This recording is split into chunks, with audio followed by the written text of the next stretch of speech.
കോഴിക്കോട് ബീച്ചിൽ കിട്ടുന്ന എഗ് ബട്ടാണി ഉണ്ടാക്കി നോക്കിയാലോ?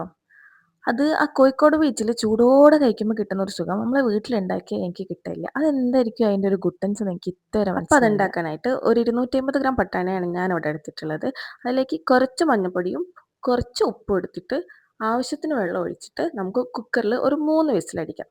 ആ സമയം കൊണ്ട് ഒരു വലിയ ഉള്ളി, ഒരു ചെറിയ കഷ്ണം തക്കാളി, 2 പച്ചമുളക് എടുത്തിട്ട് കുനുകുനാ മുറിച്ചിടുക. കുറച്ചുള്ളി അവിടെ മാറ്റി വെക്കണേ. അപ്പോഴേക്കും നമ്മളെ പട്ടാണി വെന്ത് വന്നിട്ടുണ്ടാവും. ഏകദേശം ഈ ഒരു പരുവായാൽ മതി. എന്നിട്ട് നമ്മൾ അതേ കുക്കറിലേക്ക് വെളിച്ചെണ്ണ ഒഴിക്കാം. ഞാൻ കുക്കർ കഴുകിക്കൊന്നുമില്ല കേട്ടോ, ഞാൻ കുറച്ച് മടിച്ചാണ്. അപ്പോൾ കുക്കറിലേക്ക് എന്നിട്ട് ഫുൾ ഉള്ളി ഇടണ്ട, കുറച്ച് ഉള്ളി അവിടെ മാറ്റി വെക്കുക. എന്നിട്ട് ബാക്കിയുള്ള ഉള്ളി ഇടുക, പച്ചമുളക് ഇടുക, ഒന്ന് വഴണ്ട് വരുമ്പോൾ കുറച്ച് ഉപ്പിടുക. എന്നിട്ടൊന്ന് ചെറുങ്ങനെ വഴറ്റി വരുമ്പോൾ കുറച്ച് തക്കാളിയും കുറച്ച് മഞ്ഞൾ പൊടിയും പിന്നെ ഞാൻ കുറച്ച് ടേസ്റ്റിന് ചിക്കൻ മസാല ഇടുന്നുണ്ട്, കുറച്ചിട്ടാൽ മതി. എന്നിട്ട് അതൊന്ന് വഴണ്ട് വരുമ്പോൾ നമ്മൾ ഒരു 3 മുട്ട എടുത്തിട്ടുണ്ട്. ആ 3 മുട്ടയും കൂടെ ഇട്ടിട്ട് ഒന്ന് ആ മസാലയിലൊന്ന് വഴറ്റിയെടുക്കുക. എന്നിട്ട് ആ വേവിച്ച് വെച്ച പട്ടാണിയില്ലേ അതും കൂടെ ഇട്ടിട്ട് ഒന്ന് മിക്സ് ആക്കുക. മുട്ട ഈ സമയത്ത് പട്ടാണിയിലൊന്ന് കുഴഞ്ഞു വരുന്ന സമയത്താണ് നമ്മൾ എന്ത് ചെയ്യേണ്ടത്?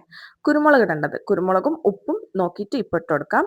കുരുമുളക് ആവശ്യത്തിനിട്ടോ. എന്നിട്ട് ഇറക്കാൻ നേരത്ത് മല്ലിച്ചപ്പ് ഇടുക. പിന്നെ നമ്മൾ പ്ലേറ്റിലേക്ക് സെർവ് ചെയ്യുന്ന ടൈമിലാണ് ഉള്ളിയും മല്ലിച്ചപ്പും പിന്നെയും മുകളിലിടുക. സംഭവം സിമ്പിൾ അല്ലേ? അപ്പോൾ ഇത്രയേ ഉള്ളൂ. എല്ലാവരും ഉണ്ടാക്കിക്കോ കേട്ടോ.